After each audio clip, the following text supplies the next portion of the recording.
Mataas ang lagnat niya, ma'am. 39.5 degrees Celsius. Ang bawat salita ng nurse ay tila isang matulis na karayom na tumatagos sa puso ni Likha magdiwang. 6 na taon. 6 na taon niyang maingat na pinrotektahan ang kanyang anak mula sa lahat ng sakit, lahat ng pighati, lahat ng anino ng nakaraan. Ngunit sa isang iglap, sa loob ng malamig at abalang emergency room ng Damayan General Hospital, lahat ng pader na kanyang itinayo ay unti-unting gumuho. Nanginginig ang mga kamay niyang hinaplos ang nag-aapoy na noo ng kanyang munting sisinag.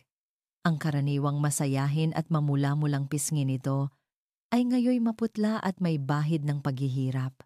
Ang mga matang palaging kumikinang na parang mga bituin ay bahagyang nakapikit, may bakas ng hirap sa bawat paghinga.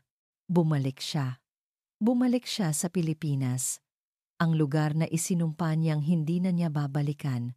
Ngunit para kay Sinag, gagawin niya ang lahat, kahit pa ang ibig sabihin nito ay ang muling pagtapak sa lupang pinagmulan ng pinakamatinding sakit na kanyang naramdaman. Naalala niya ang gabi bago sila umalis patungo rito. Nakaupo sila sa maliit nilang kama sa kanilang apartment sa Singapore. Binabasahan niya ng kwento si Sinag, isang libro tungkol sa isang matapang na prinsesa at isang hari na nawalay sa kanyang kaharian. Mami, bulong ng maliit na boses ni Sinag, habang ang mga daliri nito ay sinusundan ang larawan ng hari sa libro. Where is my daddy king po? Isang pamilyar na kirot ang kumurot sa dibdib ni Likha. Sanay na siya sa tanong na iyon, ngunit sa bawat pag-ulit, tila lalong bumibigat ang sugat. Ngumiti siya, isang ngiting pilit at puno ng kasinungalingan. Your daddy king is in a very, very far away castle, anak. He's very busy. Is he brave, like this king? Yes, baby. Very brave, sagot niya, habang pinipigilan ang luhang nagbabadyang tumulo mula sa kanyang mga mata.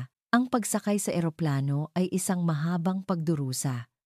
Habang ang sasakyan ay lumilipad sa gitna ng mga ulap, pakiramdam ni Likha ay iniiwan niya ang 6 na taon ng kapayapaan na kanyang binuo. Bawat milyang papalapit sa Maynila ay isang milyang papalapit sa multo ng kanyang kahapon, at nang masilayan niya ang mga kumikinang na ilaw ng syudad mula sa bintana, alam niyang wala ng atrasan. Ginagawa niya ito para sa kanyang Sinag, ang kanyang nag-iisang munting sinag sa gitna ng madilim niyang mundo.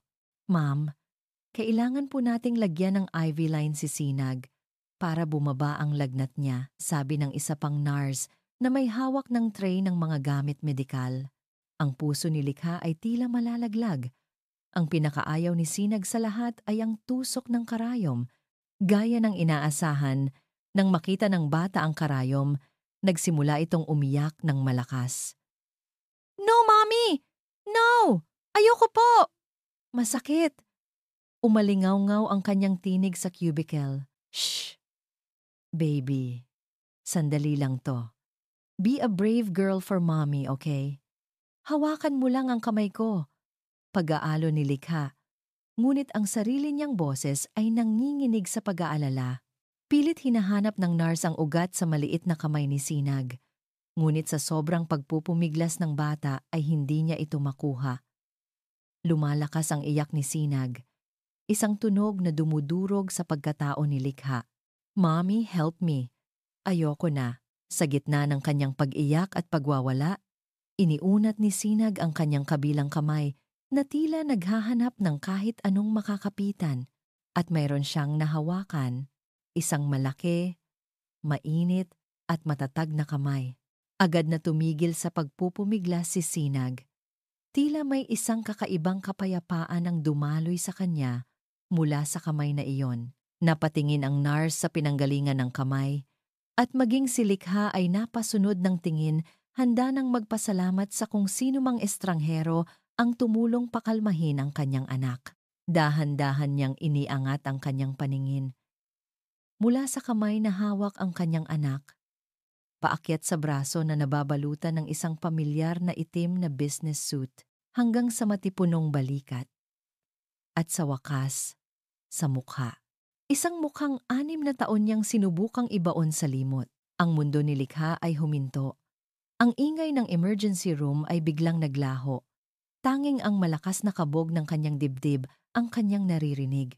Nakatayo sa harap niya, na may parehong gulat at pagkalito sa mga mata, ay si Giting Imperial, ang kanyang dating asawa.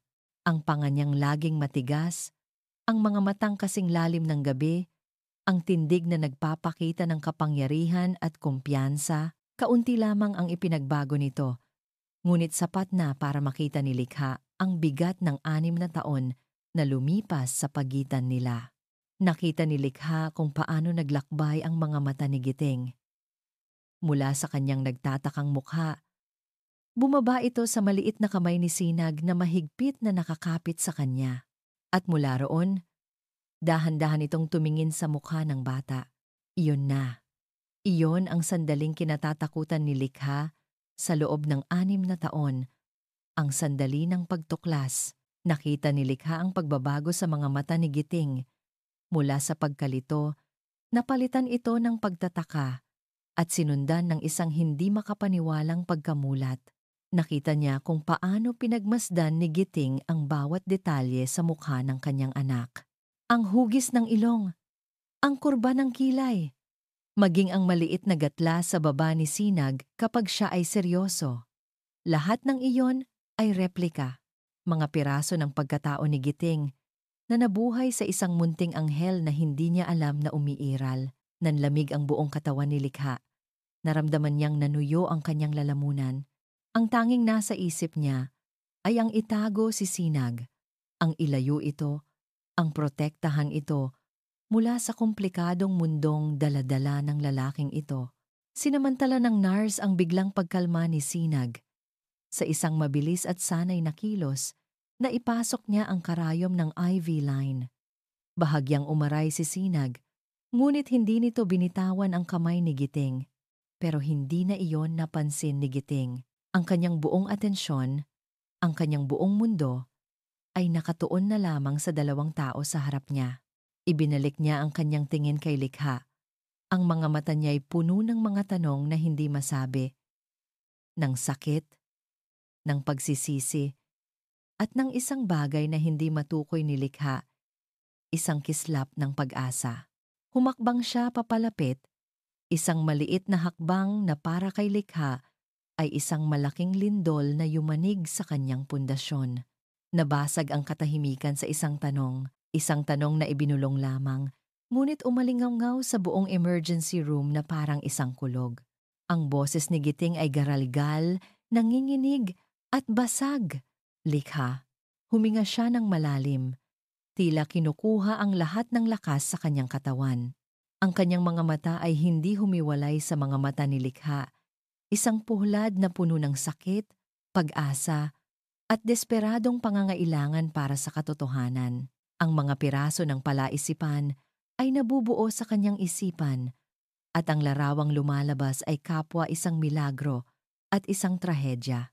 At sa wakas, lumabas mula sa kanyang mga labi ang mga salitang wawasak sa pader na itinayo ni likha sa loob ng 6 na taon. Anak ko ba siya? Walang sagot. Sa halip na salita, ang natanggap ni Giting mula kay likha ay isang tingin.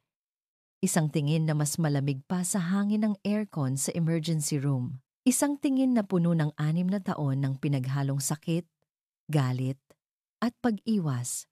Mabilis nitong kinuha si Sinag mula sa kama, maingat na iniiwas ang dextrose, at walang lingon-likod na binuhat palayo sa kanya. Likha! Sandali! Tawag niya. Ang boses ay desperado. Ngunit para siyang hangin na hindi nakikita, isang boses na hindi naririnig. Ang tanging naiwan sa kanya ay ang alaala ng init ng maliit na kamay sa kanyang palad at ang imahe ng 2 taong pinakamahalaga sa kanya na naglalakad palayo, ang kanyang mag-ina. Nakatayo si Giting na parang isang estatwa sa gitna ng abalang pasilyo. Pakiramdam niya ay tumakbo siya sa isang marathon at ngayon lang niya naramdaman ang pagod. Ang adrenaline na dala ng pag-aalala para sa isang matandang empleyado ng kumpanya na isinugod doon ay napalitan ng isang nakakabinging katotohanan. May anak siya, isang 6 na taong gulang na anghel, at sa loob ng 6 na taon, nabuhay siyang walang kaalam-alam. Hindi niya namalayan ang sariling mga paa na nagdala sa kanya palabas ng ospital patungo sa parking lot. Pagpasok niya sa kanyang mamahaling sasakyan, ang amoy ng katad at ang katahimikan sa loob ay tila sumasakal sa kanya. Isinandal niya ang kanyang ulo sa manibela at doon, sa kaligtasan ng kanyang pribadong espasyo, ang lahat ng emosyon ay bumuhos. Isang malakas na dagok ang pinakawalan niya sa manibela. Sunod-sunod, ang bawat suntok ay may kasamang ungol ng pagsisisi at galit-galit sa sarili. 6 na taon. Bulong niya sa sarili. 6 na taon, Giting. Ang mga alaala ay bumalik na parang isang malakas na alon. Hindi ang masasayang araw, kundi ang huling araw. Ang araw na winakasan nila ang lahat. Flashback sequence sound effect. A subtle whoosh, and the ambient sound shifts to a tense, quiet room with the faint sound of rain outside. Nakatayo sila sa gitna ng kanilang malawak na sala. Ang ulan sa labas ay kasabay ng bagyo sa loob ng kanilang mga puso. Hawak ni Likha ang isang sobrang kulay kape. Ang mga mata niya'y namumugto ngunit determinado. Hindi ko na kaya, Giting, sabi ni Likha. Ang boses ay basag ngunit matatag. Pagod na akong maging pangalawa sa trabaho mo, sa mga ambisyon mo. Pagod na akong maghintay sa isang asawang laging wala. Ang pride ni Giting, na nasugatan dahil sa mga akusasyon, ay sumagot ng may bagsik. Anong gusto mong gawin ko, Likha? Itapon ang lahat ng pinaghirapan ko? Hindi mo ba naiintindihan na ginagawa ko to para sa atin? Para sa kinabukasan natin? Para sa iyo, Giting. Hindi para sa atin, sagot ni Likha. At sa pagkakataong iyon, isang bagay ang nabasag sa pagitan nila. Pinirmahan ko na. Iniabot nito sa kanya ang annulment papers. Nakita ni Giting ang pirma ni Likha, isang pirma na tila isinulat gamit ang dugo mula sa kanyang puso. Sa halip na magmakaawa, sa halip na ipaglaban ang kanilang pagsasama, hinayaan niyang lamunin siya ng kanyang ego. Kinuha niya ang pluma at sa isang mabilis at galit na kilos, pinirmahan din ang mga papel. Kung yan ang gusto mo, sabi niya sa malamig na boses, sabay hagis ng mga dokumento sa lamesa. Malaya ka na. Hindi niya malilimutan ang itsura ni Likha sa sandaling iyon. Isang saglit na pagkabigla na para bang umaasa pa rin itong pipigilan niya. Ngunit agad itong napalitan ng isang blankong resignasyon. Tumalikod ito at naglakad paalis ng walang imik at hindi niya ito pinigilan. Flashback sequence sound effect. A sharp whoosh back to the present. The sound of the car's interior returns. Gago ka. Giting, mariin niyang sabi sa kanyang sarili. Habang pinupunasan ang luhang hindi niya namalayang pumatak. Ang desisyong iyon, na ginawa dahil sa galit at pride, ang nagkakahalaga sa kanya ng 6 na taon sa buhay ng kanyang anak. Ngunit ang pagsisisi ay hindi magbabalik ng panahon. Kailangan niyang kumilos. Hindi siya papayag na ang pagkikita nilang ito ay maging ang huli. Pinunasan niya ang kanyang mukha, inayos ang gusot niyang damit, at huminga ng malalim. Ang CEO ng Imperial Group ay nagbalik. Determinado. May plano. Lumabas siya ng sasakyan at muling pumasok sa ospital na tila isang general na papasok sa isang giyera. Natagpuan niya si Likha sa pasilyo sa labas ng isang private room. Nakaupo ito, ang mukha ay nakasubsob sa kanyang mga palad. Kitang-kita ang pagod at pag-aalala sa kanyang mga balikat. Dahan-dahan siyang lumapit. Bawat hakbang ay maingat. Likha! Tawag niya sa mahinang boses. Agad na napaangat ng tingin si Likha. Ang kalungkutan sa kanyang mga mata ay agad na napalitan ng isang matigas na pader. Tumayo ito. Hinarap siya. Anong ginagawa mo rito? Tanong nito. Ang bawat salita ay matalim. Gusto ko lang makipag-usap. Please, 5 minuto lang. Pagmamakaawa ni Giting, isinasantabi ang lahat ng kanyang pride. Wala tayong dapat pag-usapan. Matigas na sagot ni Likha. Ang nakaraan ay nakaraan na. Tapos na tayo. Hindi ito tungkol sa Likha. Tungkol ito sa bata. Sa anak. Sa anak natin, diin niya sa huling mga salita.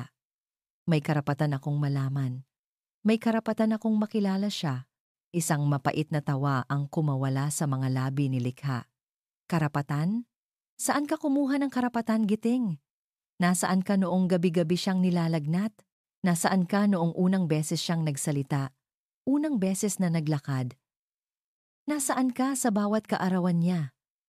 Huwag mong pag-usapan ang karapatan dahil isinuko mo na yan 6 na taon na ang nakalipas.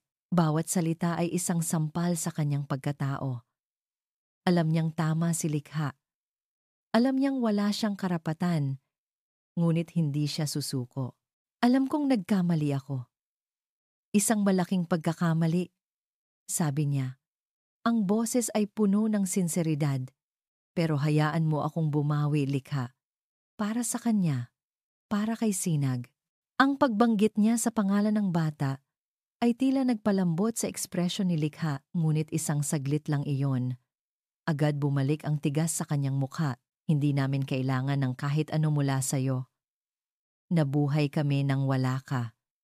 Kaya naming magpatuloy nang wala ka. Kaya please, umalis ka na. Huwag mo nang guluhin ang buhay namin.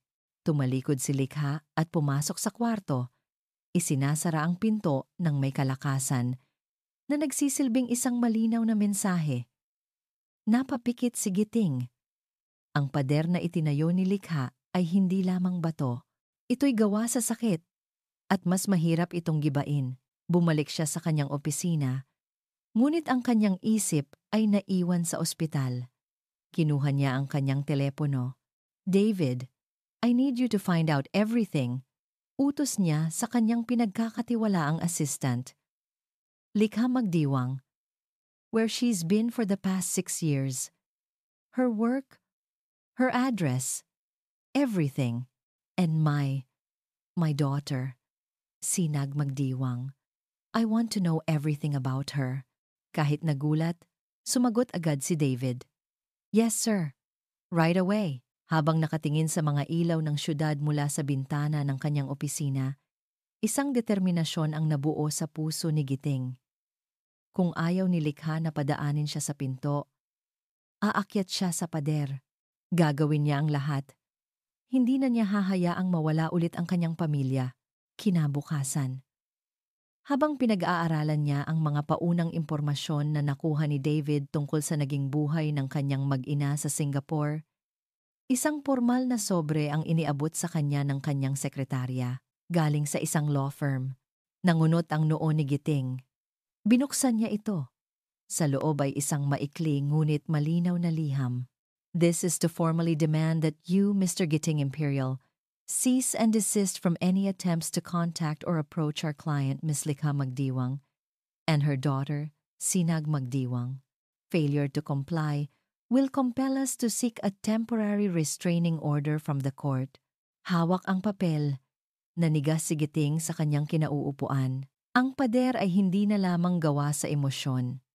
Ngayon, ito'y nagiging isang legal na pader. Music becomes more dramatic and ominous, then cuts off abruptly, leaving a feeling of tension. Lumipas ang 2 araw.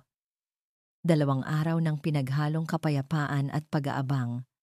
Ang lagnat ni Sinag ay tuluyan ng bumaba at ang kulay ay unti-unting nanunumbalik sa kanyang mga pisngi. Para kay Likha, ang bawat ngiti ng kanyang anak ay isang panalangin na dininig. Pagkatapos niyang matanggap ang kumpirmasyon mula sa kanyang abogado na natanggap na ng kampo ni Giting ang kanilang liham, nakahinga siya ng maluwag. Naniwala siyang ang legal na pader na iyon ay sapat na para mapanatili ang distansya ng lalaki. Naniwala siyang, sa wakas, ay maiintindihan ni Giting na ang kanilang mundo ay hindi na para sa kanya. For her full recovery, it would be good to get some morning sun, Miss Magdiwang, payo ng doktor. May maliit na hardin at palaruan ang ospital sa ground floor. 10 to 15 minutes a day would be perfect.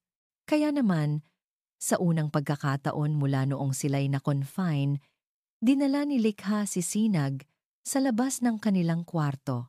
Hawak-hawak niya ang kamay nito.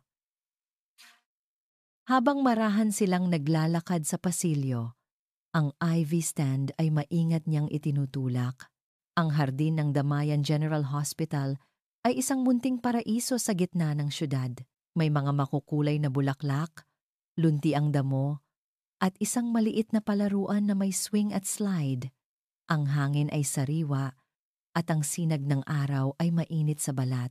Wow, Mommy! Look! A swing! Masayang sigaw ni Sinag. Agad na nabuhayan ng loob. Ngumiti si Likha. Okay, baby. But dahan-dahan lang ha? Inupo niya si Sinag sa duyan at marahan itong itinulak. Ang tunog ng masayang halakhak ng kanyang anak ay musika sa kanyang pandinig. Sa mga sandaling tulad nito, nakakalimutan niya ang lahat ng bigat sa kanyang dibdib. Sa mga sandaling ito, sila lang dalawa, isang mag-inang magkasama laban sa buong mundo. Umupo siya sa isang bench na malapit.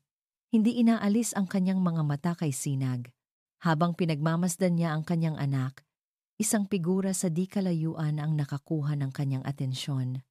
Isang lalaking nakaupo sa kabilang dulo ng hardin, nakasuot ng simpleng dark blue polo shirt at slacks. Nakayuko ito at tila seryosong nagbabasa ng dyaryo. Mayroon sa tindig nito ang pamilyar, ngunit ipinagsawalang bahala niya ito. Maraming tao sa ospital. Imposible. Ilang saglit pa, bumaba si Sinag mula sa duyan at kinuha ang maliit na bolang dala niya. Sa kanyang kasabikan, sa isang malakas na sipa, gumulong ang bola palayo sa kanya diretso sa paanan ng lalaking nagbabasa ng dyaryo. Oh, sabi ni Sinag. Nanigas si Likha sa kanyang kinauupuan. Nagsimulang tumakbo si Sinag patungo sa lalaki at si Likha ay handa nang tumayo para pigilan ito. Ngunit huli na ang lahat. Excuse me po, mister. Narinig niyang sabi ng kanyang anak. Dahan-dahang ibinaba ng lalaki ang kanyang dyaryo. At ang puso ni Likha ay nahulog sa kanyang sikmura. Sigiting. Pero iba ang itsura niya ngayon. Walang bakas ng aroganteng CEO. Ang mga mata niya, nang tumingin kay Sinag, ay puno ng isang emosyong hindi pa nakikita ni Likha dati, isang malambot, halos masakit na pagsuyo. Hello there? Sabi ni Giting sa isang mahinang boses, na tila natatakot na baka sa isang maling galaw ay mapatakbo niya ang bata. Kinuha niya ang bola. Is this yours, little one? Tumango si Sinag. Ang mga matay bilog at puno ng kuryosidad. Yes po. Thank you po. I'm Sinag. Isang ngiti ang sumilay sa mga labi ni Giting, isang tunay at hindi pilit na ngiti. Sinag. What a beautiful name. I'm Tito Giting. Pinanood ni Likha ang eksena mula sa malayo, na parang nanonood ng isang pelikulang ayaw niyang mapanood, ngunit hindi niya maiwasang titigan. Nakikita niya ang natural na koneksyon, ang paraan ng pag-uusap nila na tila matagal na silang magkakilala. Ang lahat ng iyon ay parang mga punyal na sumasaksak sa kanyang puso. Isang bahagi ng kanyang puso ang nagagalit sa panghihimasok ni Giting, sa paglabag nito sa kanilang kasunduan. Subalit may isa pang bahagi, isang maliit at taksil na bahagi, na nasasaktan para sa kanilang tatlo. Nasasaktan siya para sa anak niyang hindi man lang nakaranas magkaroon ng ama. Nasasaktan siya para sa sarili niya. At, sa ayaw man niyang aminin, nasasaktan siya para kay Giting, na ngayon lang nasilayan ang anak na ipinagkait niya. Hindi na niya kaya. Tumayo siya at naglakad palapit. Sinag, baby. Time to go back inside. Sabi niya, pilit pinapanatili ang kalma sa kanyang boses. Napatingin sa kanya si Sinag at Giting. But mommy, I'm talking to Tito Giting. He's very nice po. Tumingin si Likha kay Giting. Walang salitang lumabas sa kanilang mga bibig, ngunit ang kanilang mga mata ay nag-usap. Nakita niya ang pakiusap sa mga mata ni Giting. Isang tahimik na pagsusumamo na bigyan siya ng kahit ilang saglit pa. At nakita naman ni Giting ang sakit at galit sa mga mata ni Likha.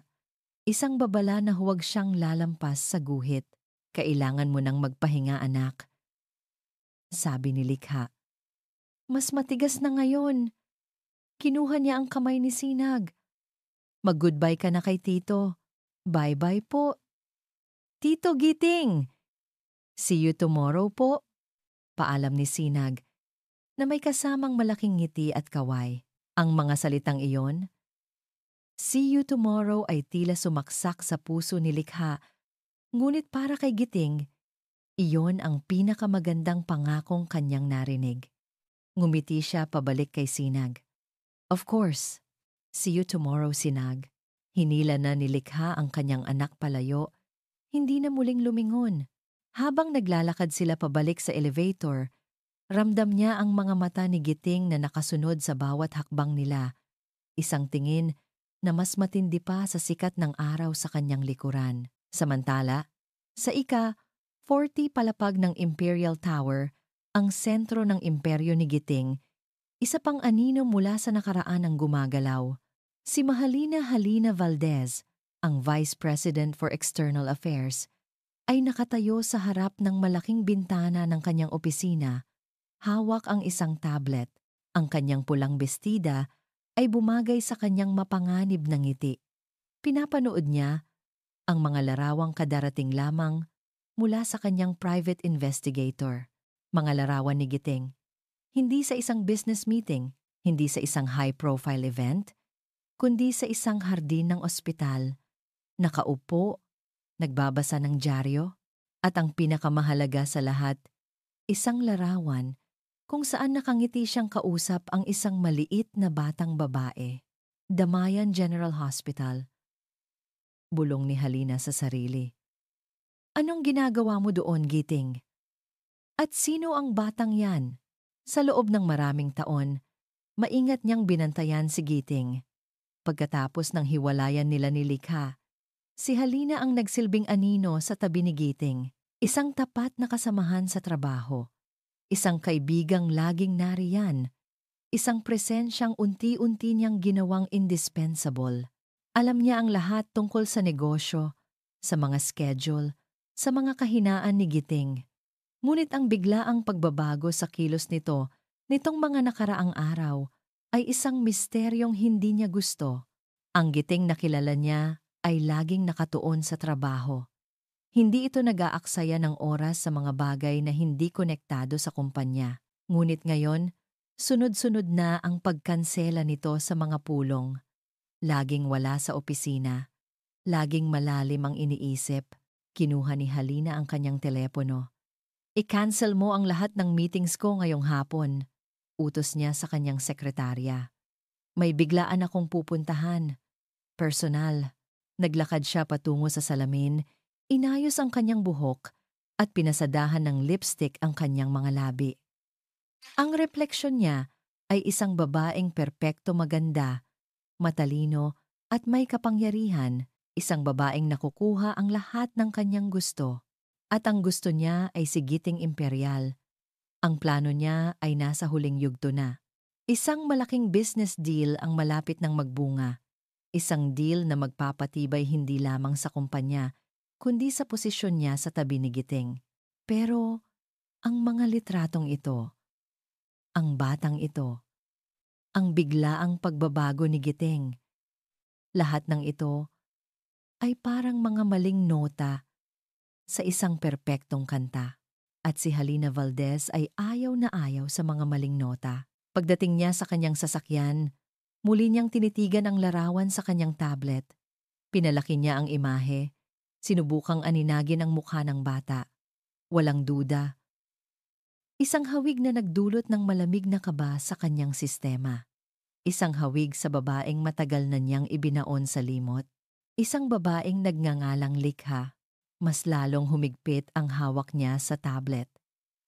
Ang kanyang matamis na ngiti ay naglaho, napalitan ng isang malamig at kalkuladong ekspresyon. Kung kailangan niyang bumalik sa nakaraan para protektahan ang kanyang hinaharap, gagawin niya. Damayan General Hospital, sabi niya sa kanyang driver. And make it fast. Ang anino ay nagbabalik, hindi para manatili sa dilim, kundi para sakupin ang liwanag. See you tomorrow, Sinag. Ang mga salitang binitawan ni Giting ay isang pangako. Isang pangako hindi lamang sa kanyang anak, kundi sa kanyang sarili. Kahit pa ang kapalit nito ay ang matalim na tingin ni Likha, sapat na ang ngiti at pag-asa sa mga mata ni Sinag para bigyan siya ng lakas na bumalik kinabukasan. Ngunit alam ni Giting na ang pag-asa ay hindi sapat. Ang pader na itinayo ni Likha ay hindi magigiba ng mga pasimpleng pagkikita sa hardin. Kailangan niya ng tulong. Kailangan niya ng tulay. Habang nagmamaneho pabalik sa opisina, isang pangalan ang pumasok sa kanyang isip, ang nag-iisang tao na posibleng pakinggan pa ni Likha. Ang kanilang common denominator, ang matalik na kaibigan ni Likha na naging kaibigan na rin niya noong sila'y nagsasama pa. Si Ana. Nanginginig ang kamay niyang kinuha ang telepono at hinanap ang numero nito. Matagal na silang hindi nag-usap, mula pa noong hiwalayan. Huminga siya ng malalim bago pindutin ang call button. Pagkatapos ng ilang ring, isang pamilyar na boses ang sumagot. Hello? Giting? Ikaw ba yan? Ana. Oo, ako to. Pasensya na sa biglaang tawag. Panimula niya, ang boses ay mababa at puno ng pag-aalinlangan. May problema ba? Napatawag ka? Diretsyong tanong ni Ana. May lamig sa boses nito. Isang pahiwatig na hindi pa nito nakakalimutan ang nangyari.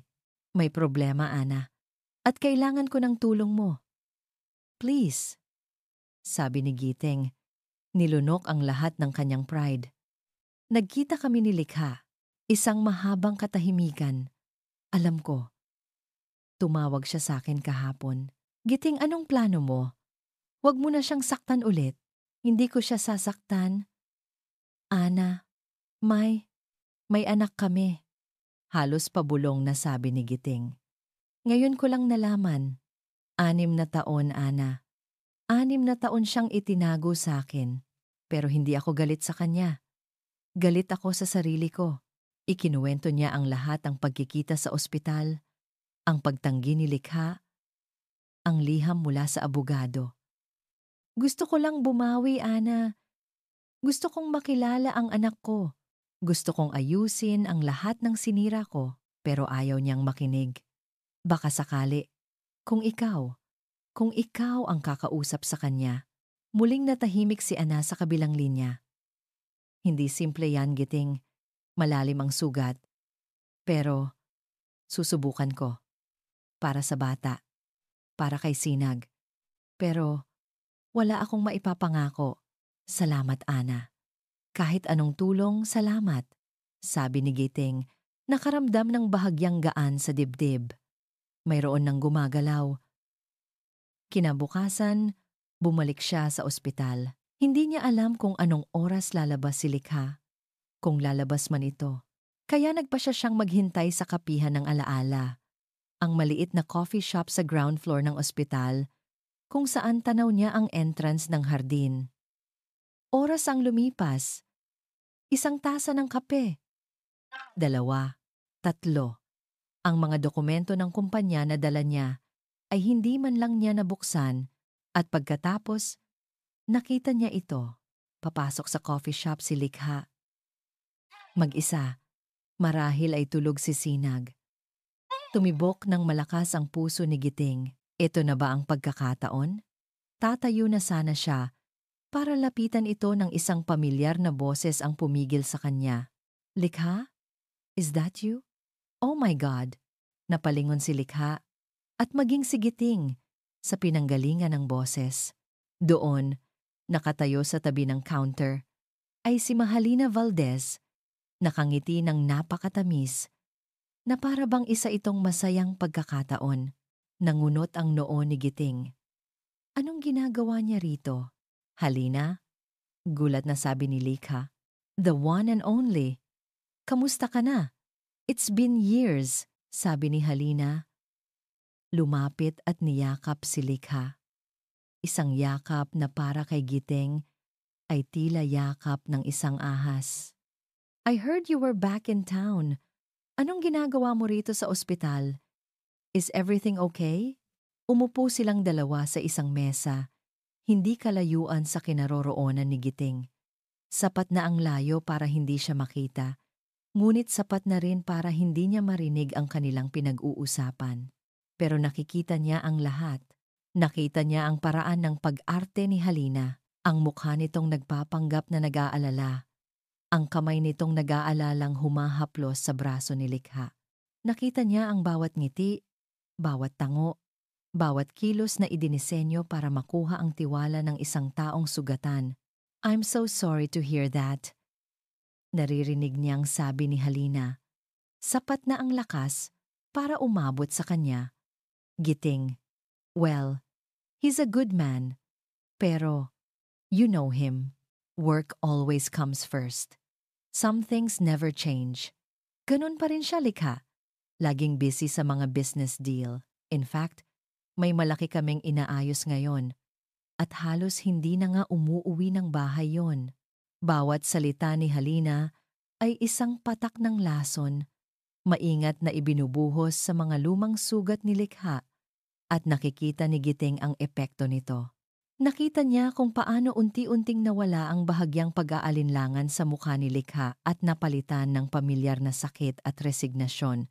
Ang pader na sinubukan niyang gibain ay muling itinatayo, mas mataas at mas matibay sa tulong mismo ni Halina. Pakiramdam ni Giting ay sasabog siya sa galit at pagkainis. Gusto niyang sumugod doon, itulak si Halina palayo at sabihin kay Likha ang totoo. Ngunit alam niyang mas lalo lang nitong papalalain ang sitwasyon. Magmumukha lang siyang kontrabida sa mata ni Likha. Kaya wala siyang nagawa kundi maupo roon, magtiimbagang at panoorin ang dahan-dahang pagwasak sa maliit na pag-asang kanyang binuo. Maya-maya pa, tumayo na si Halina. Muli niyang niyakap si Likha. Take care of yourself, okay? If you need anything at all, just call me. Pagkaalis ni Halina, naiwan si Likha na nakatulala. Nakatingin sa kanyang tasa ng kape, na hindi man lang nagalaw. Ilang minuto itong nanatili sa ganoong posisyon bago dahan-dahang tumayo at naglakad palabas. Ang mga balikat ay tila mas bumigat kaysa kanina. Nang mga sandaling iyon, nagring ang telepono ni Giting. Si Ana. Giting, sabi ni Ana. Ang boses ay puno ng pagkabigo. Sinubukan kong tawagan si Likha. Pero ayaw niyang makinig. Sabi niya, alam na raw niya ang totoo, na wala pa ring nagbabago sa'yo. She hung up on me. Napapikit si Giting. Uli na. Ang lason ay kumalat na, hindi alam ni Giting, na sa parehong sandali, habang naglalakad si Likha pabalik sa silid ng kanyang anak, isang mensahe ang pumasok sa kanyang telepono mula sa isang hindi pamilyar na numero. Binuksan niya ito. Sa loob ay walang salita. Isang larawan lang. Isang lumang larawan. Isang larawan ni Giting at Halina sa isang business trip noon, magkatabi sa isang dinner table nakangiti. Si Halina ay nakasandal ng bahagya kay Giting. Ang kanilang mga ulo ay halos magkadikit, mukhang napakabuting magkasama. Ito ang mismong larawang nagpasimula ng kanilang paghihiwalay. 6 na taon na ang nakalipas, at sa ilalim ng larawan, may 3 salita na muling dudurog sa anumang natitirang pag-asa sa kanyang puso. Some things never change. Ang larawan sa screen ng telepono ay hindi lamang isang imahe. Ito ay isang portal. Isang portal pabalik sa nakaraan, sa pinakamasakit na kabanata ng buhay ni Likha. Ang mga pader ng ospital ay biglang naglaho. Ang amoy ng antiseptic ay napalitan ng pamilyar na samyo ng kanilang dating tahanan. Ang mahinang tunog ng mga monitor ay naging ang nakakabinging katahimikan ng isang bahay na puno ng hindi masabi na mga salita. Bigla, bumalik siya sa araw na iyon, 6 na taon na ang nakalipas. Flashback sequence sound effect, a soft, echoing whoosh. The ambient sound becomes a quiet room with the muffled sound of a ticking clock.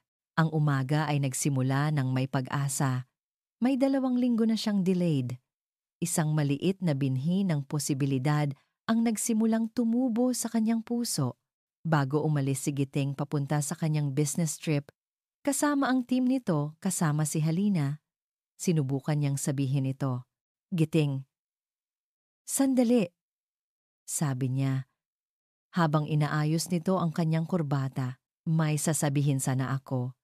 Feeling ko kasi. Ngunit tumunog ang telepono ni Giting. Hello?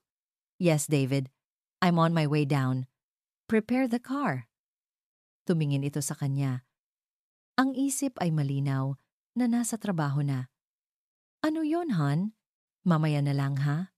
We'll talk when I get back. Baka malate ako sa flight. Isang mabilis na halik sa pisngi ang ibinigay nito sa kanya. At umalis na ito. Hindi man lang napansin ang pagkabigo sa kanyang mga mata. Okay lang. Bulong niya sa sarili. Sasabihin ko pagbalik niya, magiging masayang sorpresa ito. Ngunit, hindi naging masaya ang mga sumunod na araw. Ang dating madalas na tawag ni Giting ay naging mga text na lang. Ang dating mahahabang mensahe ay naging mga maiikling sagot. Busy, in a meeting, pagod, at isang gabi, habang nakahiga siya sa kama at hinihintay ang tawag nito na hindi dumating, isang mensahe ang pumasok sa kanyang telepono. Mula sa isang numerong hindi rehistrado, walang salita. Isang larawan lang, ang mismong larawan na tinititigan niya ngayon. Ang larawan ni Giting at Halina. Nakangiti. Malapit sa isa't isa. Masyadong malapit. Hindi ito ngiti ng magkatrabaho lamang. Ito ay ngiti ng 2 taong komportable sa isa't isa, nagkakaintindihan at masaya. Sa isang iglap, lahat ng maliliit na piraso ng pagdududa na pilit niyang isinasantabi ay nabuo. Ang mga gabing ginagabi ito ng uwi, ang mga biglaang business trip, ang pangalan ni Halina na laging nababanggit, ang maliit na binhi ng pag-asa sa kanyang puso ay namatay. Napalitan ito ng isang nagyeyelong kirot. Nang bumalik si Giting, sinalubong niya ito hindi ng isang masayang sorpresa, kundi ng isang pader ng katahimikan. Nang sinubukan niyang kausapin ito, nang ipakita niya ang larawan, ang nakuha niya ay hindi isang malinaw na paliwanag, kundi pagtanggi at galit. Ano to, Giting? Tanong niya. Nanginginig ang boses. Trabaho lang yan, likha. For God's sake, bakit ba ang kitid ng isip mo? Sigaw nito pabalik, pagod mula sa biyahe at iritado sa kanyang pag-akusa. Trabaho? O baka naman ginagawa mo lang akong tanga? Ang pagtatalo ay lumaki ng lumaki. Hanggang sa pareho na silang napagod. Hanggang sa pareho na silang nasaktan. Hanggang sa ang annulment papers na ang naging huling salita sa kanilang pagsasama. Flashback sequence sound effect. A sharp, painful whoosh back to the present. The sterile sounds of the hospital room return, louder than before. Nanginginig ang mga kamay ni Likha habang pinapatay niya ang screen ng kanyang telepono. Ang sakit. 6 na taon na ang lumipas, pero sariwa pa rin. Ang mga salita ni Halina kanina sa coffee shop, "Some things never change," ay umalingaw-ngaw sa kanyang isipan, kasabay ng mensahe sa kanyang telepono. Iisang mensahe, iisang lason, mula sa iisang pinagmulan. Ang pader sa kanyang puso ay muling tumibay. Ang mga maliliit na bitak na nilikha ng mga mata ni Giting sa hardin ay muling nagsara. Ang maliit na pag-aalinlangan kung nagbago na nga ba ito ay napalitan ng isang mapait na kasiguraduhan. Hindi. Pagpasok niya sa silid, nakita niya si Sinag na mahimbing na natutulog.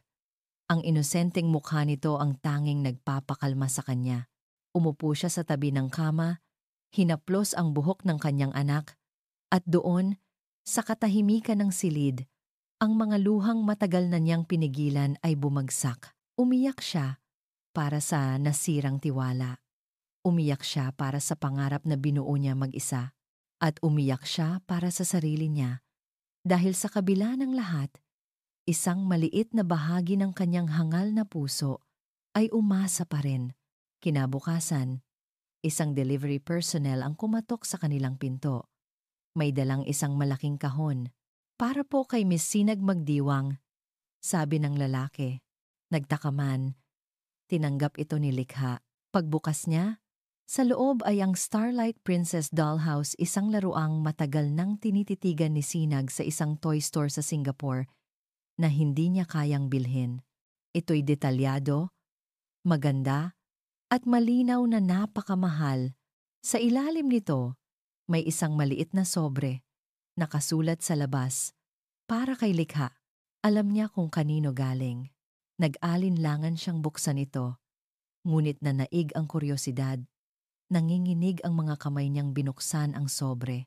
Sa loob ay isang sulat kamay na liham, nakasulat sa isang simpleng stationery.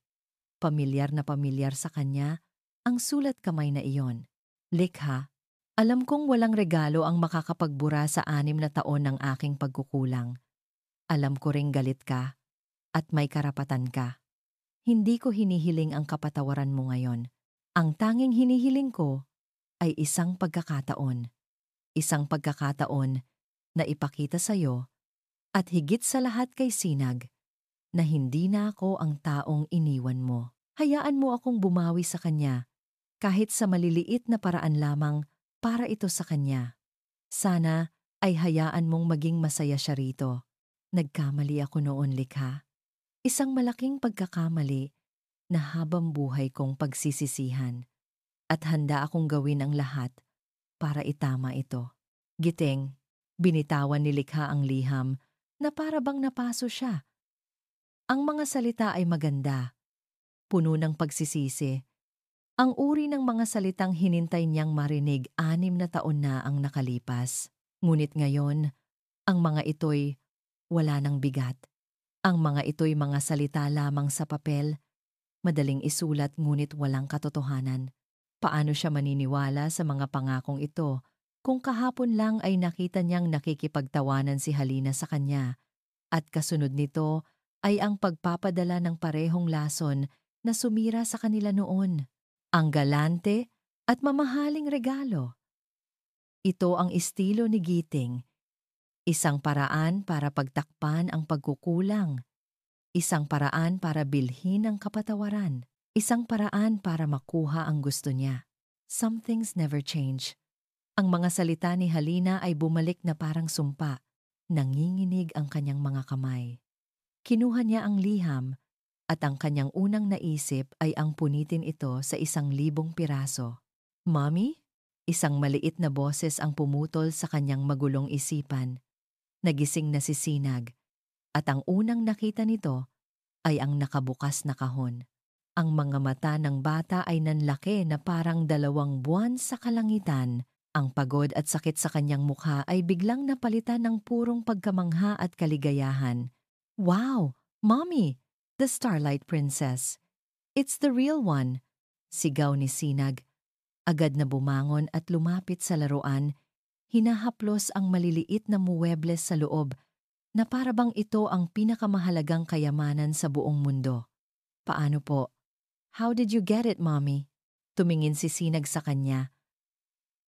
Ang mga matay nagniningning sa pasasalamat at pagmamahal, at iyon ang dumurog sa puso ni Likha. Sino po nagbigay, Mommy? Is it from Santa Claus? Hindi makasagot si Likha. Paano niya sasabihin ang totoo? Nagaling ito sa lalaking pilit niyang itinatago. Nagaling ito sa amang hindi nito kilala. A friend, baby. Pautal niyang sagot. Isang kasinungalingang mapait sa kanyang dila. A friend gave it to you. Wow! Your friend is the best. Masayang sabi ni Sinag. Niyakap ang ina ng mahigpit bago bumalik sa paglalaro sa kanyang bagong dollhouse. Ang isip ay nasa mundo na ng mga prinsesa at kastilyo. Naiwan si Likha na nakatayo, hawak pa rin ang liham. Ang kaibahan ng reaksyon nilang mag-ina ay isang malaking sampal sa kanya. Ang laruang nagdulot ng sukdulang saya sa kanyang anak ay siya namang nagdulot ng sukdulang sakit sa kanya. Habang abala si Sinag sa pag-aayos ng mga gamit sa loob ng dollhouse, marahan siyang naglakad patungo sa basurahan sa gilid ng silid. Tinitigan niya ang sulat sa huling pagkakataon.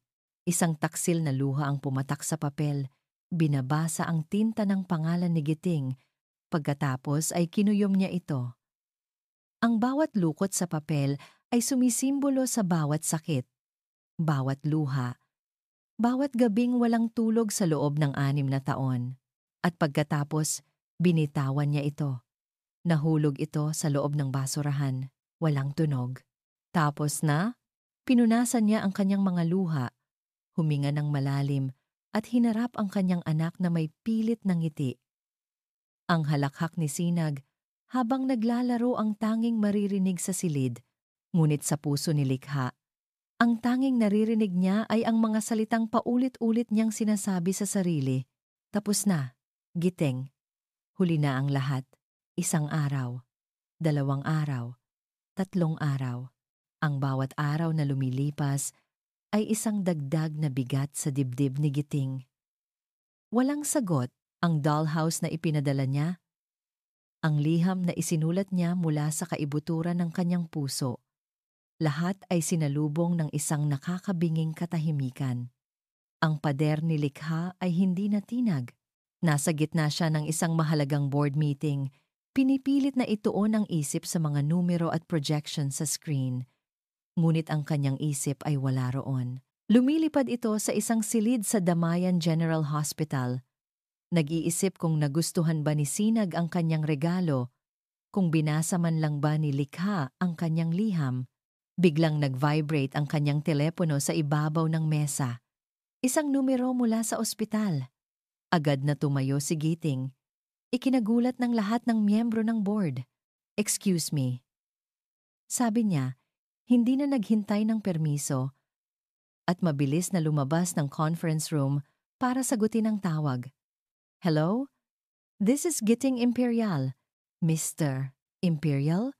This is Nurse Carla from the pediatric wing."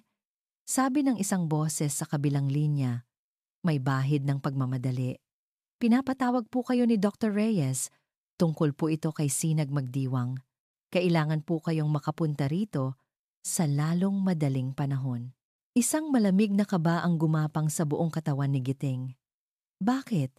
Anong nangyari? Ayos lang ba siya?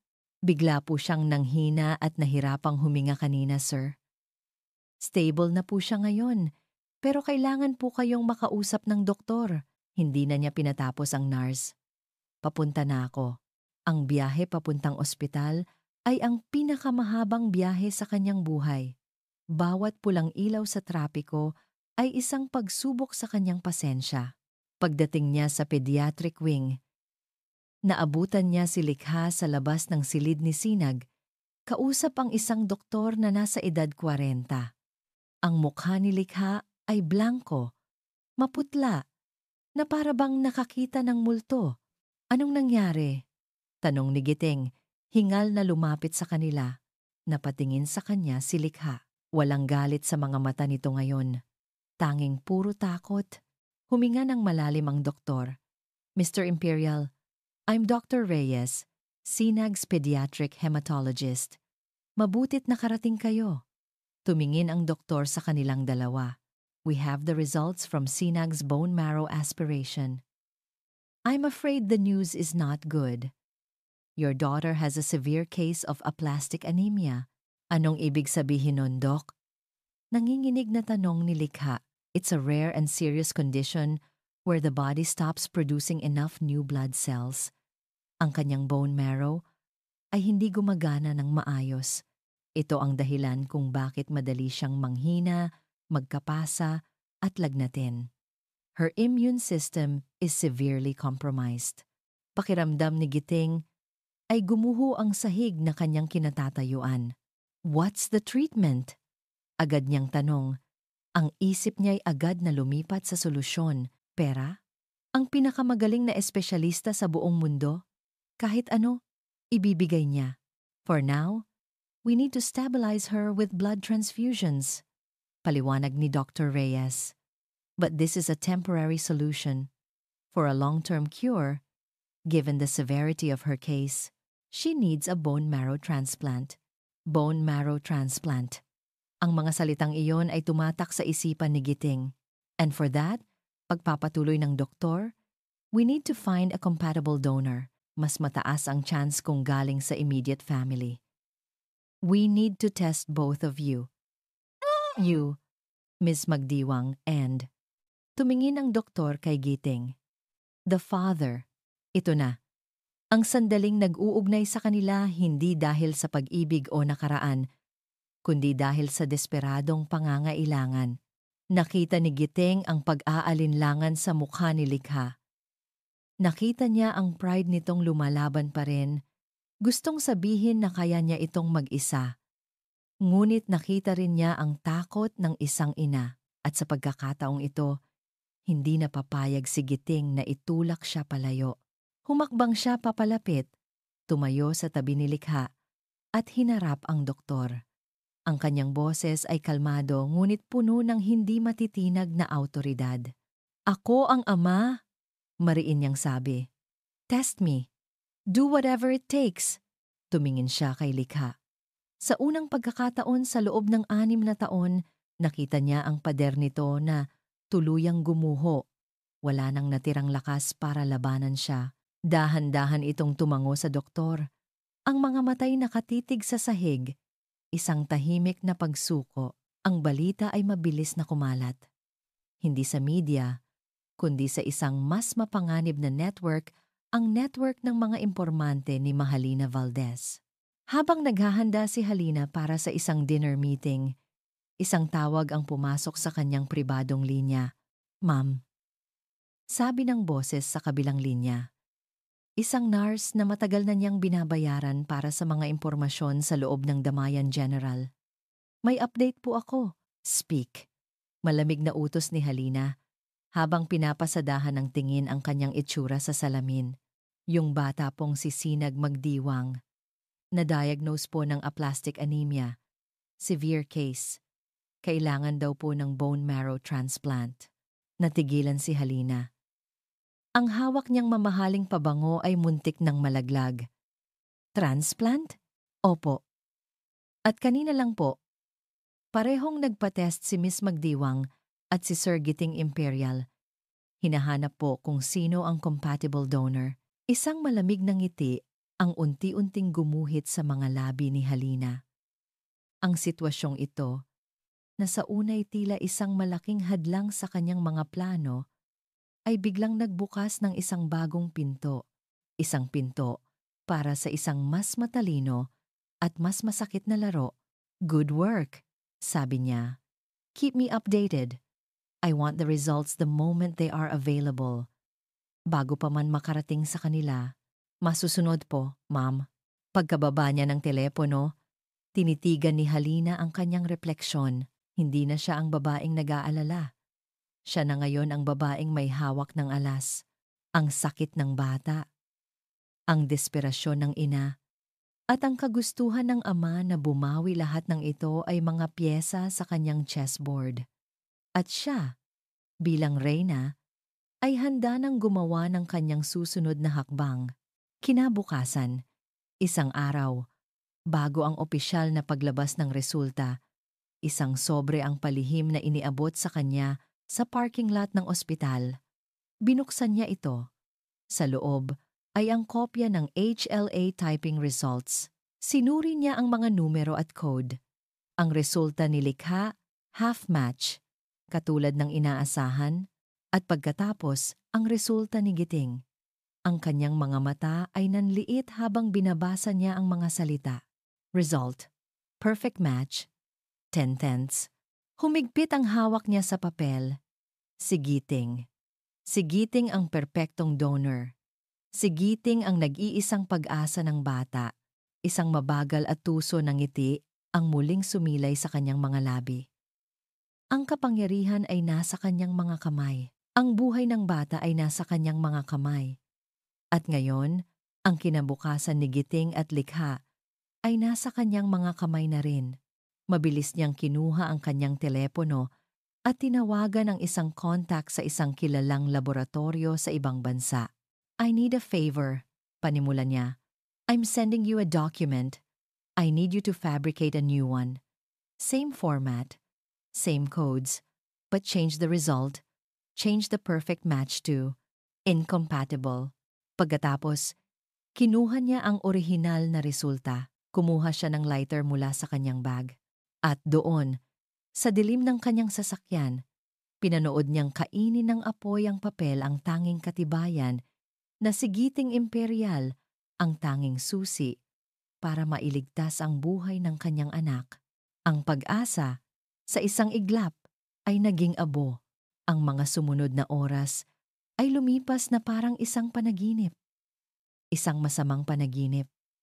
Ang paghihintay sa resulta ng kanilang compatibility test ay isang uri ng pagpapahirap na hindi pa nararanasan ni Likha. Bawat tunog ng sapatos sa pasilyo, bawat katok sa pinto ay nagpapatindig ng kanyang balahibo. Sa tabi niya, sa labas ng silid ni Sinag, ay si Giting. Tahimik. Hindi mapakali. Hindi na ito ang aroganteng CEO, kundi isang ama na puno ng takot. Ang pader sa pagitan nila ay pansamantalang gumuho, hindi dahil sa pagpapatawad, kundi dahil sa isang magkatuwang na pangamba para sa buhay ng kanilang anak. At sa mga sandaling iyon ng kahinaan, nakita ni Likha ang isang Giting na matagal na niyang hindi nakikita. Nang oras na para kumain si Sinag, tumanggi ang bata. Walang ganang isinantabi nito ang lugaw na inihanda ng ospital. Baby, please, kahit konti lang pagmamakaawa ni Likha. You need to be strong. Umiling lang si Sinag. Ang mga matay matamlay. Ayoko po, Mami. It tastes yucky. Nang mga sandaling iyon, pumasok si Giting. Ako na, mahinang sabi nito. Kinuha niya ang mangkok at kutsara. Umupo siya sa tabi ni Sinag. Sinag, malambing na sabi ni Giting. Alam mo ba, dati, noong bata ako, ayaw ko rin ng lugaw. Pero may secret power ang lugaw. Napakurap-kurap si Sinag. Po? Secret power? Oo, it makes you a superhero, sabi ni Giting. Ang kanyang mga mata ay nagniningning. Tingnan mo to. Kumuha siya ng isang kutsarang lugaw. This is not a spoon. This is an airplane. At ang piloto ay si Captain Sinag. Ready for takeoff? Whoosh! Papunta na sa airport. Dahan-dahan, sa pagitan ng mga kwento tungkol sa mga eroplano at superhero, naubos ni Sinag ang lugaw. At sa buong panahong iyon, nakatayo si Likha sa may pintuan, tahimik na nanonood. Ang pader sa puso niya ay nagkakaroon ng mga bitak. Nakikita niya sa harap niya ang imahe ng isang pamilyang ipinagkait niya, isang pamilyang sinira niya. Nasasaktan siya, ngunit sa unang pagkakataon, hindi lang para sa sarili niya. Kinagabihan, habang natutulog si Sinag, nakatanggap siya ng isang text message. Likha, it's Halina. I heard about what happened. I'm so worried. Pwede ba tayong mag-usap sandali? It's important. I'm here at the hospital. Nagtaka si Likha. Paano nalaman ni Halina? Ngunit ang alok nitong pakikiramay ay tila isang kamay na nakaabot sa kanya habang siya'y nalulunod. Kailangan niya ng makakausap. Nagkita sila sa isang tahimik na lounge sa kabilang wing ng ospital. Walang ibang tao. Ang tanging ilaw ay mula sa isang madilim na vending machine. I'm so sorry, Likha. Panimula ni Halina. Ang boses ay puno ng pekeng awa. Hinawakan nito ang kanyang mga kamay. Hindi ko ma-imagine ang pinagdadaanan mo. Mag-isa ka pa. Tumango lang si Likha. hindi makapagsalita. Likha. Para na kitang kapatid, kaya sasabihin ko to sa'yo.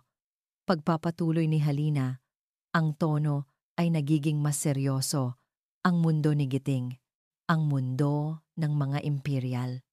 At komplikado ito. Puno ng politika, ng media. Ang isang balita tungkol sa isang anak na hindi alam ng publiko. It can cause a huge scandal. Makakasira ito hindi lang sa pangalan niya, kundi sa buong kumpanya. Pakiramdam ni Likha ay lumiit siya. Pakiramdam niya, siya at ang kanyang anak ay isang malaking problema. Pero ayokong isipin mo yon. Mabilis na sabi ni Halina. Ang importante ay si Sinag at gusto kong tumulong. I have connections, Likha. Pwede kong siguraduhin na ang pinakamagagaling na doktor ang hahawak sa kaso niya. Pwede kong pabilisin ang proseso ng transplant. Walang magiging aberya, walang delays. Isang sinag ng pag-asa ang pumasok sa puso ni Likha. Talaga, Halina? Gagawin mo yon? Ngumiti si Halina. Isang matamis, ngunit malamig na ngiti. Of course. Anything for a friend. All I ask is that you do the right thing for your daughter. Para sa kapakanan niya. Anong ibig mong sabihin? Pagkatapos ng lahat ng ito, kapag magaling na si Sinag, ibigay mo sa kanya ang isang tahimik na buhay, malayo sa gulo, malayo sa iskandalo, malayo kay Giting. Sabi ni Halina, ang bawat salita ay maingat na pinili. Bumalik kayo sa Singapore o kahit saan niyo gusto. Mamuhay kayo ng payapa. Alam mong iyon ang tama, hindi ba? Nanlamig ang buong katawan ni Likha. Ito ang kondisyon. Paano kung si Giting ang compatible donor? Halos pabulong na tanong ni Likha. Then let him donate. It's his responsibility. Mabilis na sagot ni Halina. Pero pagkatapos nun, aalis kayo. Iyon ang kasunduan.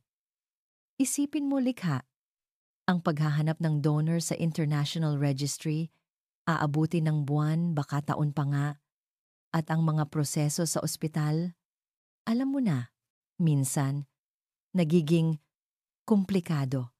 Pwedeng magkaroon ng mga di inaasahang aberya. Hindi iyon isang alok. Iyon ay isang banta, isang tahimik, nakakakilabot na banta. Si Halina ang may hawak ng lahat ng baraha. Ang buhay ng kanyang anak ay nakasalalay sa desisyon niya. Bumalik si Likha sa silid na parang isang kaluluwang walang buhay. Tinitigan niya ang natutulog niyang anak. Ang payapang mukha nito, ang dahan-dahang pagtaas at pagbaba ng dibdib nito sa bawat paghinga. Para sa batang ito, gagawin niya ang lahat. Isusuko niya ang lahat. Kahit ang sarili niyang kaligayahan, kahit ang karapatan ng kanyang anak na makilala ang ama nito. Umiyak siya ng walang tunog. Ang mga luha ay dumadaloy sa kanyang pisngi na parang lason. Maya-maya, bumukas ang pinto. Pumasok si Giting, may dalang kape para sa kanya. May balita na ba? Tanong nito. Umiling si Likha. Lumapit si Giting. Likha, anuman ang mangyari, anuman ang sabihin ng resulta, nandito ako. Tutulong ako. Walang kondisyon. Walang kapalit. Gagawin ko to para sa anak natin. Ang sinseridad sa boses ni Giting ay ang huling patak na nagpuno sa baso. Mas lalo lang nitong ginawang masakit ang kailangan niyang gawin. Huminga siya ng malalim. Pinunasan ang kanyang mga luha at nagsuot ng isang maskara ng lamig. Hinarap niya si Giting. Ang kanyang mga mata ay blanko at walang emosyon. Pumapayag ako sa tulong mo, sabi niya sa isang boses na hindi niya nakilala pero may isang kondisyon. Nangunot ang noo ni Giting. Ano yon? Pagkatapos ng lahat ng ito, kapag magaling na si Sinag, wala ka ng anumang kaugnayan sa amin. Kakalimutan mong may anak ka at kakalimutan ka na rin namin. Magiging estranghero tayo sa isa't isa, Giting. Habang buhay, Ang mga salita ni Likha ay tumama kay Giting na parang isang bigwas sa sikmura. Kakalimutan mong may anak ka. Kakalimutan ka na rin namin. Tinitigan niya si Likha, naghahanap ng kahit anong bahid ng pag-aalinlangan, ng kahit anong senyales na hindi nito sinsero ang sinabi. Ngunit wala. Ang nakita niya ay isang mukhang bato, isang mukha na isinara na ang lahat ng pinto at bintana. Nilamon ng desperasyon. Likha, huwag naman ganito. Pakiusap niya. Ang boses ay halos hindi marinig sa bigat ng emosyon. Huwag mong hilingin sa akin yan. Parang awa mo na. Hindi ko kaya. Kayanin mo. Matigas na sagot ni Likha. Umiiwas ng tingin dahil alam niyang sa isang maling titig ay bibigay siya. Ito lang ang paraan para pumayag ako sa tulong mo. Kung hindi, hahanap ako ng ibang paraan. Kahit gaano katagal, kahit gaano kahirap, hindi kita kailangan. Isang kasinungalingan. Alam nilang pareho na isa iyong kasinungalingan. Ngunit ang desperasyon ni Likha ay nagbigay ng bigat at talim sa bawat salita. Durog ang puso, wala nang ibang pagpipilian si Giting. Sa pagitan ng pagkawala ng kanyang anak habang buhay at ang panganib na mawala ito dahil sa sakit, iisa lang ang sagot. Ang kapakanan ni Sinag ang pinakamahalaga, kahit pa ang kapalit nito ay ang sarili niyang habambuhay na pagdurusa. Sige, sabi niya. Ang bawat letra ay tila isang piraso ng kanyang pusong nalalaglag. Pumapayag ako. Kinabukasan, dumating ang opisyal na resulta. Tinawag sila ni Dr. Reyes sa kanyang opisina. Sa kamay ng doktor ay isang folder na naglalaman ng kanilang kapalaran. Ang hangin sa silid ay mabigat, halos hindi makahinga. I'm sorry. Panimula ng doktor, isang panimulang kinatatakutan ng bawat magulang. Miss Magdiwang, you are a half match. As expected, Mr. Imperial. Huminga ng malalim ang doktor, tila naghahanda para sa masamang balita. Unfortunately, the results show you are not a match. You are incompatible. Ang balita ay parang isang pagsabog. Gumuho ang buong mundo ni Giting. Imposible. Isang bagay sa loob niya ang sumisigaw na mali ito. Isang primal instinct ng isang ama ang nagsasabing hindi ito maaari. Tumingin siya kay Likha. Ang kaunting pag-asa sa mukha nito ay napalitan ng sukdulang pagkabigo na para bang ang huling kandilang nakasindi sa gitna ng bagyo ay bigla na lang namatay. Napahawak ito sa mesa para suportahan ang sarili. Ang mga tuhod ay tila bumigay. Ano pong gagawin natin ngayon, Doc? Narinig niyang tanong ni Likha. Ang boses ay basag at puno ng takot. We will have to start searching the International Bone Marrow Registry immediately. Sagot ni Dr. Reyes. Ang tono ay propesyonal ngunit may bahid ng awa. But I have to be honest with you, this could take time, months, or even longer. Mga buwan, oras na wala si Sinag. Pero Doc, sabi ni Giting, ang isip ay naguguluhan. Paano? Paanong hindi ako match? It's rare. But it happens, Mr. Imperial. Malungkot na paliwanag ng doktor. Hawak ang pekeng resulta na perpektong ginawa ni Halina. Genetics can be very complex. Umalis sila sa opisina ng doktor na walang imik. Ang bigat ng balita ay sumasakal sa kanilang dalawa. Ngunit sa isip ni Giting, may isang bagay na hindi tama. Isang pakiramdam na may naglalaro sa kanila, na may isang mahalagang piraso ng puzzle na nawawala. Samantala, sa Imperial Tower, si Mahalina ay nasa gitna na ng kanyang plano. Giting, I need you here. Now, sabi niya sa telepono, ang boses ay naguutos ngunit binalutan ng pekeng pag-aalala. The press conference for the San Ignacio project is in 2 hours. Ang mga investors galing Japan ay nandito na. This is the biggest deal of our lives. Hindi ka pwedeng mawala. Hindi ako makakapunta, Halina. Nasa ospital ako, sagot ni Giting, ang boses ay pagod at walang buhay. Giting, listen to me. Mariing sabi ni Halina. Ginagamit ang lohika bilang sandata. Ang paghahanap ng donor ay trabaho na ng mga doktor. Wala ka nang magagawa dyan sa ngayon. But this will secure our company's future. The future of thousands of employees. Maging practical ka naman. After the press con, you can go straight back to the hospital. I promise, I'll handle everything. Ako ang bahala. May punto si Halina.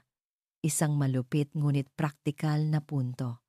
Ang pag-upo sa ospital ay hindi makakatulong sa paghahanap ng donor. Ang pagsigurado sa deal na ito ay makakatulong sa pagbabayad ng anumang gastusin saan man sa mundo. Sige, mahinang sagot ni Giting. Labag man sa kanyang kalooban. I'll be there. Bago siya umalis, sinilip niya si Sinag. Mahimbing itong natutulog, ngunit mas maputla kaysa dati. Hinaplos niya ang buhok nito at hinalikan ito sa noo. Daddy will be back, anak. I promise. Pagkatapos ay lumapit siya kay Likha. Babalik ako kaagad, pangako niya. Tumingin lang sa kanya si Likha. Ang mga mata ay blanko. Hindi na makapaniwala sa anumang pangako. Pagdating ni Giting sa opisina, sinalubong siya ng isang maelstrom ng aktibidad. Mga kamera, mga reporter, mga importanteng tao. Itinulak siya ni Halina sa harap ng entablado. Inayos ang kanyang damit na para bang pag-aari siya nito. Smile, Giting. This is your moment. Bulong nito sa kanya. Habang nagsasalita si Giting sa harap ng mikropono, ang kanyang isip ay nasa ibang lugar. Ngunit ang kanyang katawan ay gumalaw ng kusa. Sinasabi ang mga tamang salita. Ngumingiti sa mga tamang pagkakataon. Sa ospital, hawak ni Likha ang kamay ni Sinag. Ang kanyang telepono ay biglang tumunog. Isang mensahe mula sa isang hindi pamilyar na numero. Ang parehong numero na nagpadala sa kanya ng lumang larawan. Binuksan niya ito. Isang link. Pinindot niya ito. At isang live stream ang lumabas sa kanyang screen. Ang press conference. At sa gitna ng entablado, nakatayo si Giting, nakangiti, kumpiyansa. Nagpapakita ng isang imahe ng tagumpay at sa tabi niya si Halina.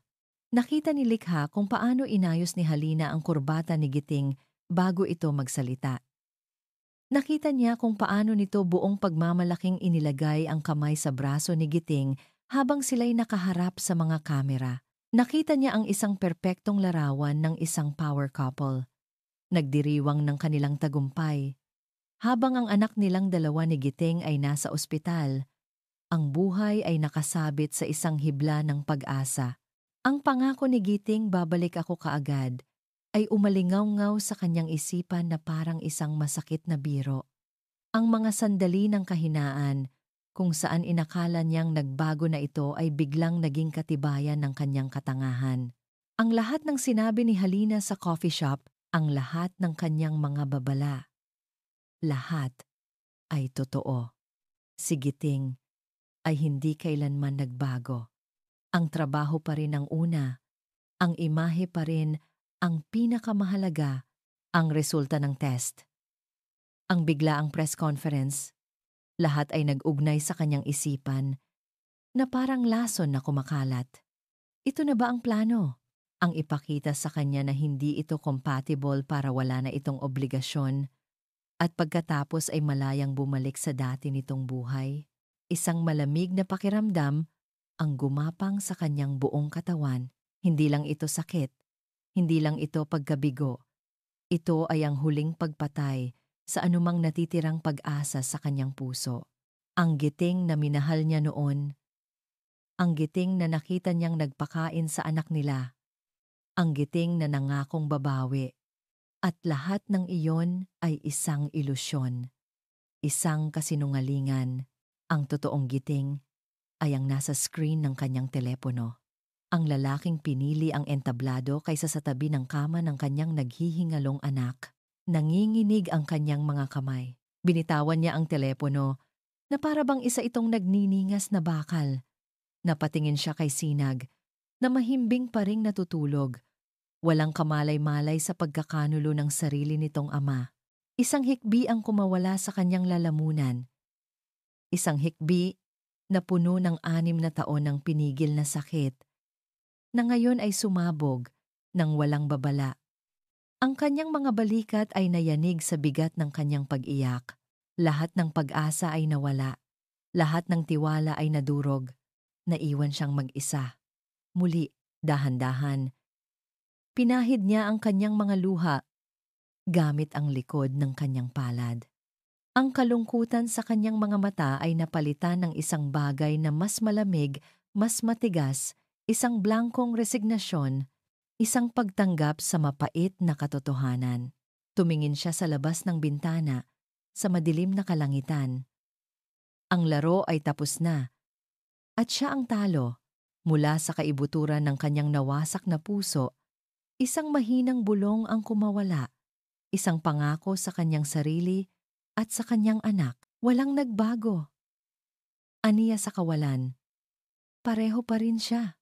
At sa mga salitang iyon, ang huling hibla na nag-uugnay sa kanya kay Giting Imperial ay tuluyan ng naputol. Natapos ang press conference sa isang palakpakan, ngunit para kay Giting, ang tunog na iyon ay parang isang insulto. Hindi na siya nag-aksaya ng panahon. Habang si Halina ay abala sa pakikipag-usap sa mga investor, si Giting ay mabilis na tumalikod at halos takbuhin ang daan palabas. "Giting, where are you going?" sigaw ni Halina. "Sa ospital!" sigaw niya pabalik, hindi man lang lumilingon. Pagdating niya sa pediatric wing, ang katahimikan sa labas ng silid ni Sinag ay mas nakakabingi kaysa sa ingay ng presscon. Nakita niya si Likha, nakaupo sa bench, nakatingin sa kawalan. Ang mga mata nito ay tuyo, ngunit ang kawalan ng luha ay mas masakit tingnan. Ito ay ang itsura ng isang taong sumuko na. "Likha, I'm back," sabi niya, dahan-dahang lumalapit. Hindi ito lumingon, hindi ito kumibo, para siyang isang estatwang gawa sa yelo. "Kumusta si Sinag?" tanong niya. "Natutulog," sagot nito sa isang boses na walang anumang emosyon. "Likha, about the presscon." Panimulan niya. Gustong magpaliwanag. "Wag na!" Giting. Putol nito sa kanya. Sa wakas ay tumingin sa kanya. Ang mga mata nito ay malamig. "Wala ka nang dapat ipaliwanag. Malinaw na ang lahat." Tumayo ito at pumasok sa silid. Marahang isinasara ang pinto. Naiwan si Giting sa labas. Pakiramdam ay mas malayo siya kay Likha ngayon kaysa noong 6 na taon silang hindi nagkita. May mali. Higit pa sa resulta ng test. Higit pa sa sakit ni Sinag. May isang lason na kumalat habang wala siya. Sa loob ng silid, nagulat si Likha nang makita ang isang pamilyar na mukha na naghihintay sa kanya. Si Ana. "Ana? Anong ginagawa mo rito? Hindi mo sinasagot ang tawag ko." Sabi ni Ana. Ang mukha ay puno ng pag-aalala. Lumapit ito at niyakap si Likha. "Narinig ko ang tungkol sa resulta. I'm so sorry, Lik. Pero huwag kang susuko." Umiling lang si Likha. "Wala na, Ana. Tapos na." Habang nag-uusap sila, napansin ni Ana ang isang lukot na papel sa basurahan. Isang pamilyar na stationery. Dinampot niya ito. "Ito ba yung sulat ni Giting?" tanong ni Ana. "Bakit mo tinapon? Binasa mo ba? Para saan pa?" Mapait na sagot ni Likha. "Mga salita lang yan. Nakita ko siya kanina, Ana. Sa TV. Masaya siya. Nagdiriwang kasama ni Halina habang ang anak namin." Hindi na niya natapos ang sasabihin. "Basahin mo," pilit ni Ana. Iniaabot ang nilukot na papel. "Please, Likha. For me." "Basahin mo." Sa pagpupumilit ng kaibigan, kinuha ni Likha ang papel. Dahan-dahan niyang inunat ang mga lukot at sinimulan niyang basahin. Ang bawat salita ng pagsisisi, ang bawat pangako ng pagbabago, ay tila tumatagos sa pader na kanyang itinayo. Ito ang mga salitang gusto niyang marinig noon. Ang mga salitang pinangarap niya. Hindi mo alam kung gaano siya nagdusa noong naghiwalay kayo, likha. Mahinang sabi ni Ana. Isinubsob niya ang sarili sa trabaho dahil iyon lang ang alam niyang paraan para makalimot. Pero gabi-gabi, lasing siyang tumatawag sa akin. Tinatanong kung nasaan ka. Kung masaya ka ba? Nagkamali siya, oo. Pero hindi siya masamang tao. Naguguluhan, tiningnan ni likha ang liham. Pagkatapos ay inalala ang imahe sa press conference. Alin ang totoo? Alin ang kasinungalingan? Samantala, sa opisina ni Giting, hindi siya mapakali. Incompatible. Ang salitang iyon ay paulit-ulit na tumatakbo sa kanyang isipan. Hindi niya matanggap. May mali. Kinuha niya ang telepono at tinawagan ang isang pribadong laboratorio, isa sa pinakamagaling sa Asia. I need a rush. HLA typing test. Top priority. I don't care about the cost. I need the result in 24 hours. Ginamit niya ang lahat ng kanyang koneksyon at kapangyarihan. Isang medical team ang palihim na pumunta sa kanyang opisina para kumuha ng sample. Ang sample ni Sinag ay nakuha niya mula sa ospital sa tulong ng isang mapagkakatiwalaang doktor na binayaran niya ng malaki. Kinabukasan, habang nasa gitna ng pag-aaral ng mga papeles ng San Ignacio Project, pumasok ang isang email sa kanyang secure na linya. Ang subject, urgent. Test results. Nanginginig ang mga kamay niyang binuksan ito. Tiningnan niya ang resulta, ang mga numero, ang mga code, at sa dulo, ang konklusyon. Result? Perfect match? 10/10. Nabitiwan ni Giting ang kanyang mouse. Ang hangin ay nawala sa silid. Perpektong tugma. Siya. Siya ang sagot. Siya ang pag-asa. Sino? Sino ang gumawa nito? Sino ang naglakas loob na magsinungaling? Sino ang naglaro sa buhay ng kanyang anak? Isang pangalan lang ang pumasok sa kanyang isip. Mahalina. Sa eksaktong sandaling iyon, bumukas ang pinto ng kanyang opisina at pumasok si Halina. May dalang kape at isang matamis na ngiti. Giting, I brought you coffee. You look so stressed. I'm so sorry about the test results. Pero wag kang mag-alala. I'm already pulling some strings. Hindi na nito natapos ang sasabihin. Sa isang mabilis na kilos, tumayo si Giting, kinuha ang tablet sa kanyang mesa at ibinato ito sa pader sa tabi ni Halina. Ang screen ay nabasag sa 1,000 piraso. Huwag kang magpanggap, sigaw ni Giting. Ang boses ay umalingaw-ngaw sa buong opisina, puno ng galit na hindi pa naririnig ni Halina kailanman. Alam ko na. Namutla si Halina. Gigiting, what are you talking about? Nababaliw ka na ba? Oh! Nababaliw ako! Sigaw niya. Lumapit dito hanggang sa halos magkadikit na ang kanilang mga mukha. Nababaliw ako sa kakaisip kung anong klaseng demonyo ang gagawa nito. Ang magsinungaling tungkol sa resulta. Ang maglaro sa buhay ng isang inosenteng bata. Iniharap niya ang kanyang telepono. Ipinapakita ang email.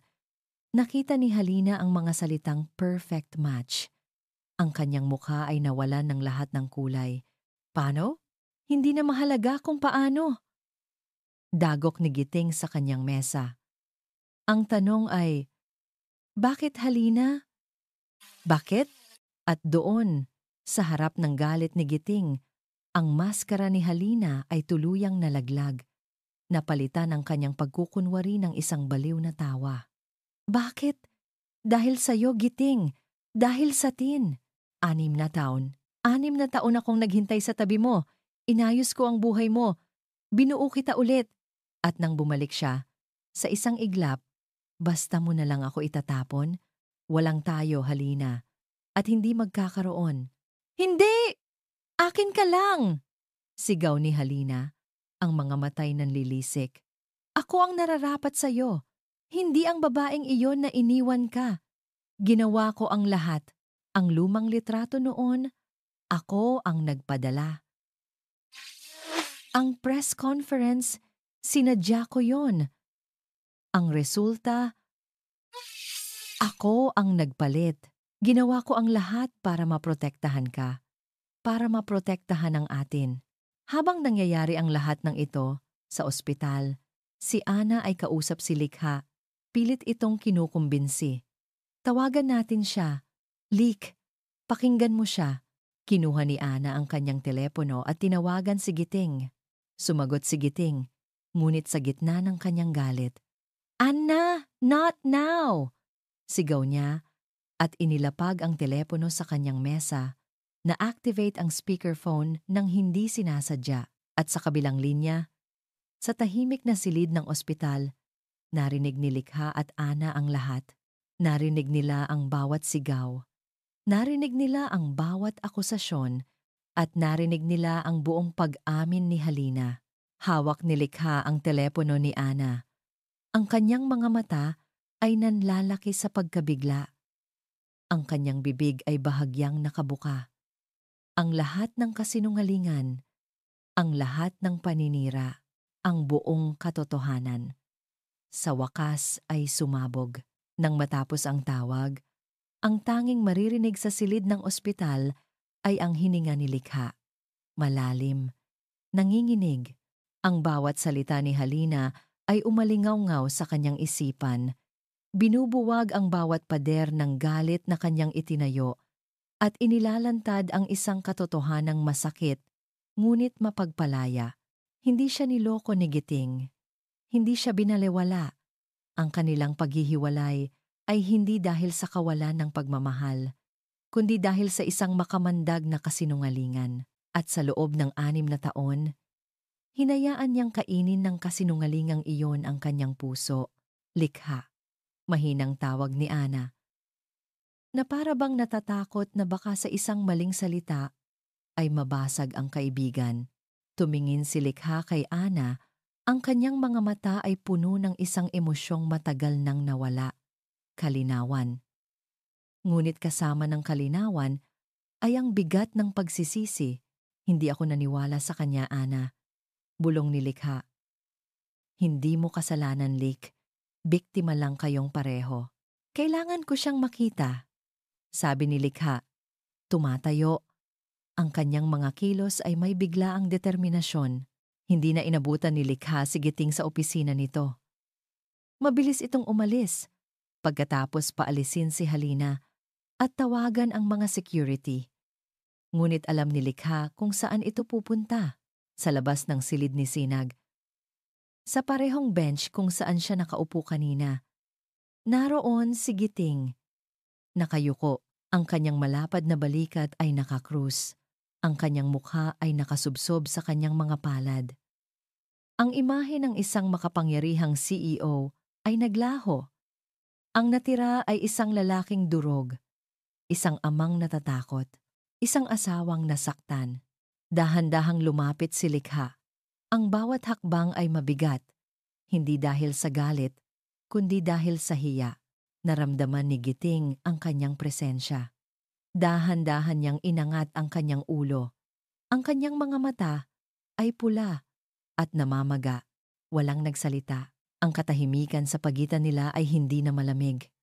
Ito'y puno ng mga hindi nasabing salita, ng 6 na taon ng sakit, ng pagsisisi, at ng isang maliit na kislap ng pag-asa. Si Likha ang unang bumasag sa katahimikan. Narinig ko, sabi niya sa mahinang boses. Narinig namin ni Ana. Ang lahat. Napapikit si Giting. Na para bang inihahanda ang sarili sa isa na namang bagyo. Ngunit ang dumating ay hindi bagyo, kundi isang ambon ng pagpapatawad. Patawarin mo ko, Giting. Sabi ni Likha. Ang mga luha ay nagsimula ng dumaloy sa kanyang mga pisngi. Patawarin mo ko dahil hindi ako naniwala sa'yo. Patawarin mo ko dahil hindi kita ipinaglaban. Naging duwag ako. Tumayo si Giting. Ang kanyang sariling mga mata ay naluluha. Shh! Huwag mong sabihin yan. Sabi niya, ang boses ay garalgal. Ako ang may kasalanan, Likha. Ako dapat ang humingi ng tawad. Patawarin mo ko dahil naging abala ako. Patawarin mo ko dahil binaliwala ko ang nararamdaman mo. Patawarin mo ko dahil sa pride ko, hinayaan kitang umalis. Sa wakas, pagkatapos ng 6 na mahahabang taon, ang lahat ng pader sa pagitan nila ay tuluyan ng gumuho. Sa isang kilos na pareho nilang hindi inaasahan, humakbang si Likha papalapit at niyakap si Giting. Isang yakap na mahigpit. Isang yakap na puno ng lahat ng sakit at pangungulila na kanilang tiniis. Niyakap siya ni Giting pabalik. Ibinuhos sa yakap na iyon ang lahat ng kanyang pagsisisi at pagmamahal. Umiyak sila. Umiyak sila para sa nasayang na panahon, para sa mga hindi pagkakaunawaan, at para sa pag-asang unti-unti nang nabubuo sa kanilang mga puso. Itatama ko to, Likha. Bulong ni Giting sa buhok niya. Itatama ko ang lahat. Bukas na bukas din, gagawin natin ang transplant. Pagkatapos ng ilang sandali, kumalas sila sa yakap. Pinunasan ni Likha ang kanyang mga luha. May gusto ka bang malaman? Tungkol sa 6 na taon? Ngumiti si Giting. Isang malungkot ngunit mapagmahal na ngiti. Gusto kong malaman ang lahat. Pero sa tamang panahon. Ang mahalaga, nandito na tayo ngayon. Pumasok sila sa silid ni Sinag, magkahawak kamay. Umupo si Giting sa isang gilid ng kama at si Likha naman sa kabila. Kinuha nila ang isang libro ng mga kwentong pambata. Once upon a time, panimula ni Likha. In a faraway kingdom. Pagpapatuloy ni Giting, nagkatinginan sila at ngumiti. Nagpalitan sila sa pagbabasa. Ang kanilang mga boses ay nagsasalitan. Lumilikha ng isang himig ng kapayapaan sa loob ng silid. Nanonood sila habang ang kanilang anak ay natutulog. Ang dibdib nito ay marahang tumataas at bumababa. Ang makina sa tabi nito ay nagbibigay ng isang ritmikong tunog. Isang tunog na hindi na nakakatakot, kundi isang paalala na mayroon pa silang oras, mayroon pa silang pag-asa. Doon, sa liwanag ng isang maliit na lampshade, nagsimula ang paghilom. Walang malalaking pangako, walang mga deklarasyon, tanging isang tahimik na pag-unawa na ang nakaraan ay tapos na at ang hinaharap, gaano man kahirap, ay haharapin nila magkasama. Maya-maya, dahan-dahang iminulat ni Sinag ang kanyang mga mata. Nakita niya ang kanyang ina sa isang tabi at ang kanyang tito Giting sa kabila. Pareho silang nakangiti sa kanya. Kinuha ng bata ang kamay ni Likha at pagkatapos ay ang kamay ni Giting. Pinagsama niya ito sa ibabaw ng kanyang kumot. Isang matamis na ngiti ang sumilay sa kanyang mga labi. Ang kanyang mga mata ay kumikinang sa kabila ng kanyang karamdaman. Mommy, Daddy, bulong niya sa isang mahinang boses na puno ng kaligayahan. Kumpleto na tayo. Lumipas ang 6 na buwan. Ang malamig at steril na hangin ng ospital ay napalitan na ng mainit na simoy ng hangin sa probinsya. Ang tunog ng mga monitor ay napalitan ng masayang huni ng mga ibon at ng halakhak ng isang batang muling natutong tumakbo. Naging matagumpay ang bone marrow transplant. Bawat araw pagkatapos noon ay isang milagro. Dahan-dahan, ang kulay ay bumalik sa mga pisngi ni Sinag. Ang kanyang lakas ay nanumbalik. At ang kanyang ngiti, na kailanmay hindi naman nawala, ay tila mas lalong kuminang. Sa bawat araw na iyon, sa bawat maliit na tagumpay, nasa tabi niya ang kanyang ina at ama. Isang maaraw na Sabado ng hapon, habang si Sinag ay masayang naglalaro ng habulan kasama si Ana sa malawak na hardin ng kanilang rest house. Pinanood sila ni Likha at Giting mula sa veranda. Tingnan mo siya, bulong ni Likha. Ang kanyang ulo ay nakasandal sa balikat ni Giting. Ang bilis na niyang tumakbo. Mana sa ama, nakangiting sagot ni Giting. Hinigpitan ang yakap sa bewang ni Likha. Ang mga nakaraang buwan ay isang proseso ng muling pagkakakilala. Ikinuwento ni Likha ang lahat ng hirap ng pagbubuntis ng mag-isa. Ang unang salita ni Sinag Momom daw, hindi mommy. Ang mga gabing wala siyang tulog at nakinig si Giting sa bawat salita. Ang kanyang puso ay puno ng pinaghalong pagsisisi at pasasalamat. Ikinuwento rin niya ang kanyang 6 na taon ng kalungkutan, ang pagkalunod sa trabaho, ang walang katapusang what-ifs, at naintindihan ni Likha, walang sisihan, tanging pag-unawa at pagtanggap, may pupuntahan tayo. Sabi ni Giting, dahan-dahang tumayo at inilahad ang kanyang kamay kay Likha. Saan? Tanong ni Likha. Basta, magtiwala ka sa akin. Sagot ni Giting, isang ngiti ang naglalaro sa kanyang mga labi. Nagpaalam sila kay Ana at Sinag at sumakay sa kotse. Naglakbay sila sa isang pamilyar na daan papunta sa isang tahimik na sementeryo na napapaligiran ng mga puno ng kalachuchi. Ito ang puntod ng mga magulang ni Giting. Nagtaka si Likha. Sa lahat ng lugar, bakit dito? Huminto sila sa harap ng 2 simpleng lapida. Hinawakan ni Giting ang kamay ni Likha at lumapit sila. Ma, pa, panimula ni Giting. Ang boses ay puno ng emosyon. Alam kong matagal akong hindi nakadalaw. Marami pong nangyari. Gusto ko lang pong malaman ninyo na sa wakas, buo na ulit ako. Buo na ulit kami. Tumingin siya kay Likha. Gusto ko po ulit ipakilala sa inyo si Likha, ang babaeng pinakamamahal ko. At gusto ko ring ikwento sa inyo na mayroon na kayong apo. Ang pangalan niya ay Sinag. Siya ang aming liwanag. Napaluha si Likha sa mga salita ni Giting. Hinaplos niya ang pangalan ng ina ni Giting sa lapida. Naaalala mo ba ang lugar na ito, Likha?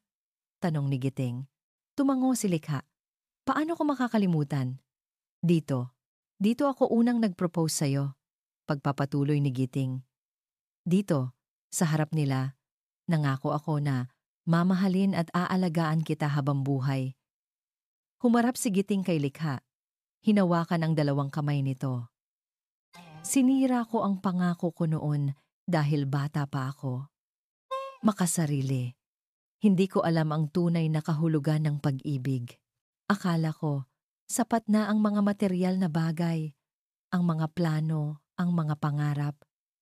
Pero natutunan ko, sa pinakamasakit na paraan, na ang pag-ibig ay isang desisyon.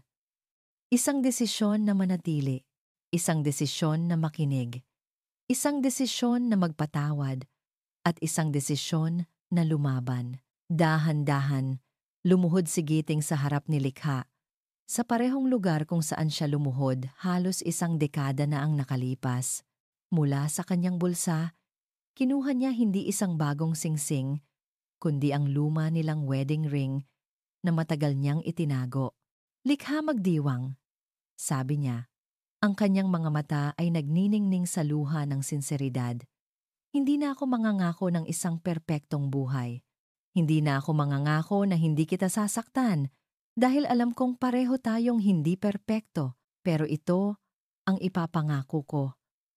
Ang aking presensya, ang aking oras, ang aking mga tainga na laging handang makinig at ang puso kong natutunan ng magmahal ng tama.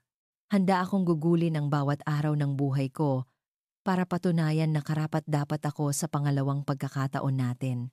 Huminga siya ng malalim. Will you, once again, be my wife? Will you marry me all over again? Ang mga luha ay malayang dumaloy sa pisngi ni Likha. Hindi ito luha ng sakit, kundi luha ng purong kaligayahan at paghilom.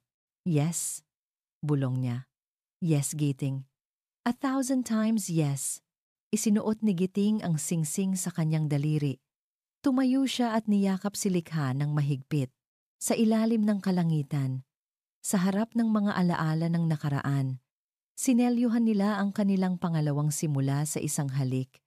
Isang halik na puno ng pagpapatawad, pag-asa, at isang pag-ibig na mas matibay Dahil sinubok na ito ng panahon. Pagbalik nila sa rest house, papalubog na ang araw. Naabutan nila si Sinag na gumuguhit sa isang piraso ng papel. "Mommy! Daddy! Look!" Masayang sabi ng bata. Ipinapakita ang kanyang obra. Isang drawing ng 3 stick figures na magkakahawak kamay. Isang malaki, isang katamtaman, at isang maliit. Sa itaas nila, isang malaking dilaw na araw. At sa ilalim, may mga salitang isinulat ng isang bata. My family.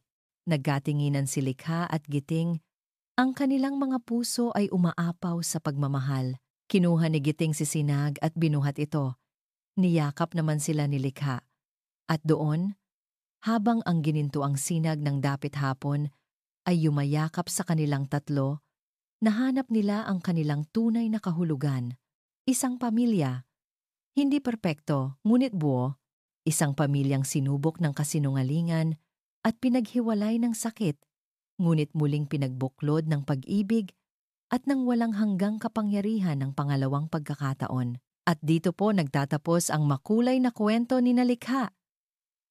Isang taus-pusong pasasalamat po sa inyong lahat, mga minamahal naming tagapakinig, sa pagsama sa amin sa bawat kabanata, sa bawat luha, at sa bawat ngiti.